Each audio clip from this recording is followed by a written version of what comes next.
आज हम आपको द लेटे फैक्टर की बुक समरी बताने वाले हैं। इस बुक के ऑथर डेविड बैच और जॉन मैन हैं। ये एक न्यूयॉर्क की बेस्ट सेलिंग बुक है जिसने 8 मिलियन से भी ज्यादा अपनी कॉपीज को बेचा हुआ है। इस किताब के प्रिंसिपल से आप भी बहुत जल्दी फाइनेंशियल फ्रीडम पा सकते हैं, वो शर्ते आपको इस वीडियो को लास्ट तक देखना होगा। तो चलिए शुरू करते हैं। दोस्तों, ऑथर ने हमें फाइनेंशियल फ्रीडम के बारे में बताया है। उन्होंने कहा है कि फाइनेंशियल फ्रीडम के 3 कंपोनेंट होते हैं। पहला वेल्थ। सबसे पहले फाइनेंशियली फ्री होने के लिए आपके पास बहुत सारा पैसा होना चाहिए, तभी आप ऐसो आराम से रह पाएंगे। दूसरा फ्री टाइम ताकि आप अपनी दौलत को एंजॉय कर सकें। लोग हमेशा सोचते रहते हैं कि ज्यादा पैसे वाली जॉब से वे अमीर हो जाएंगे, परंतु वे 9 से 5 वाली जॉब में फंस जाते हैं और वो भले ही अमीर होने के सपने देखते हो पर लाइफ को एंजॉय नहीं कर पाते हैं। तीसरा गुड हेल्थ। इंसान ज्यादा पैसे के चक्कर में बहुत मेहनत करने लगता है जिससे हमारी हालत खराब हो जाती है। हमें स्ट्रेस और बहुत सारी बीमारियां भी लग जाती हैं। खराब सेहत के चलते कोई भी अपनी दौलत को एंजॉय नहीं कर पाता। इसलिए अगर आपको फाइनेंशियल फ्रीडम पानी है तो आपको इन तीनों कंपोनेंट में अचीवमेंट करनी पड़ेगी।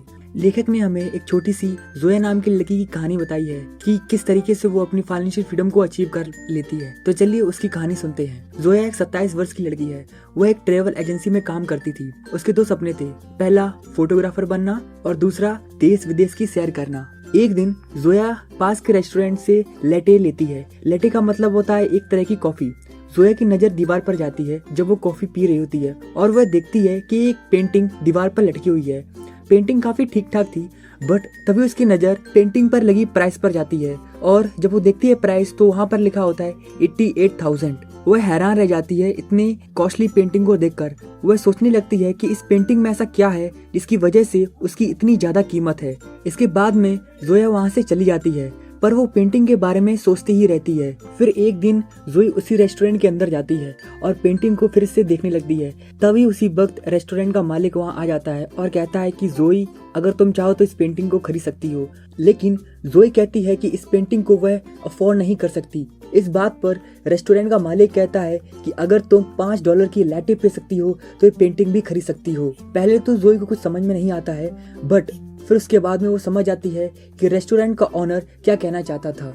अगर वह $5 की लैटे ना पीकर कुछ दिन घर से ही चाय पीकर ऑफिस जाने लगे तो उसके $5 डेली के बचने लगेंगे। जोई सेविंग करने लगती है और फाइनेंशियल फ्रीडम की ओर पहला कदम बढ़ा देती है। इसी बीच वह फोटोग्राफर का सस्ता सा कोई कोर्स कर लेती है और इंटरनेट पर अपनी फोटो को अपलोड करने लगती है और वहाँ से पैसे भी कमाने लगती है और कुछ ही समय में उसकी इनकम दुगनी हो जाती है। इसके बाद में वह अपने बॉस से कहती है कि उसे दूसरे देशों से काम करना है। कुछ ही दिनों बाद उसका बॉस भी उसे परमिशन दे देता है और देश विदेश के लिए उसे ऑफर कर देता है। तो इस तरीके से जोई ने अपने दोनों ड्रीमों को पूरा किया और उसने बहुत जल्दी फाइनेंशियल फ्रीडम भी पा ली। जिसके बाद में उसके पास इतना पैसा था, अगर वह काम करना चाहेगी तो वह करेगी और जिस दिन काम करना नहीं चाहेगी उस दिन नहीं करेगी। इस बुक में ऑथर ने इसके बाद में एक स्ट्रेटजी बताई है जिसे फॉलो करके कोई भी इंसान बहुत जल्दी फाइनेंशियल फ्रीडम पा सकता है और आप भी वो इंसान हो सकते हैं। पहला, पे योरसेल्फ। ऑथर कहते हैं कि सबसे पहले हमें अपने आप को पे करना चाहिए। जो भी हम कमाते हैं वो सीधा खर्च करने लगते हैं अपने जरूरतों के हिसाब से, जो कि एक बहुत ज्यादा गलत बात होती है। Second, power of compounding. लोग अपने पैसे को बैंक में डाल देते हैं सेव करने के पर्पज से, बट क्या आपको लगता है ये आज के समय में सही है? बिल्कुल भी नहीं। जो पैसा आपके बैंक में है उसे आप कंपाउंड इंटरेस्ट में लगाओ। कंपाउंड इंटरेस्ट आपको बहुत ज्यादा अच्छा इंटरेस्ट देते हैं और उसमें रिस्क भी नहीं होती है, जैसे कि इंडिया में पीपीएफ बहुत ज्यादा पॉपुलर है। Third, cut expenses. ऑथर कहते हैं कि हमें फालतू के खर्च कम करने चाहिए। जैसे जोई ने लैटे पीना कुछ दिन के लिए बंद कर दिया, उससे वह कुछ पैसे बचा पाई।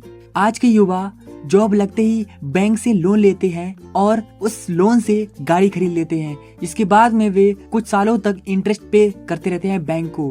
पर अगर आप कुछ समय पहले पैसे सेव करोगे और उसको इन्वेस्ट करोगे जैसे कि स्टॉक या एफडी, तो उसके बाद में बैंक आपको उल्टा इंटरेस्ट देगा जिससे कि आप फ्री में गाड़ी ले सकते हो।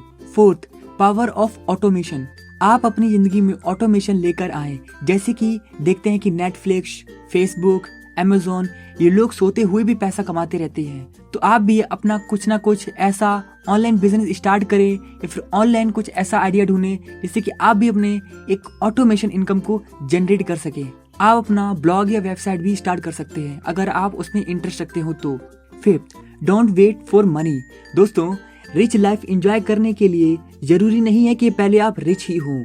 ये ना सोचें कि जब आपके पास बहुत सारा पैसा होगा तभी आप अपनी लाइफ को एंजॉय करेंगे और तभी आप अच्छी जिंदगी जी पाएंगे। इसके विपरीत आप अपनी लाइफ को एंजॉय करें। बस आपको छोटे छोटे गोल्स बनाने होंगे और आप छोटे छोटे गोल्स में ही आप अपनी पहले लाइफ को एंजॉय करेंगे। जैसे कि अगर आप दुनिया घूमना चाहते हो तो पहले आप अपने आसपास की चीजें घूमें जो कि अभी तक आपने नहीं घूमी है, जिससे कि जो आपका माइंड होगा वो कभी भी अपने आप को बंधा महसूस नहीं करेगा और आपको वो हर एक चीज करने की इजाजत देगा जो आप करना चाहते हो। दोस्तों, ये थी summary from the book the लैटिव फैक्टर। और अगर आपको अच्छी लगी है थोड़ी सी भी इस वीडियो में कोई भी बात, तो आप इस वीडियो को करेंगे कमेंट और हिट करेंगे subscribe button. Thank you for watching this video.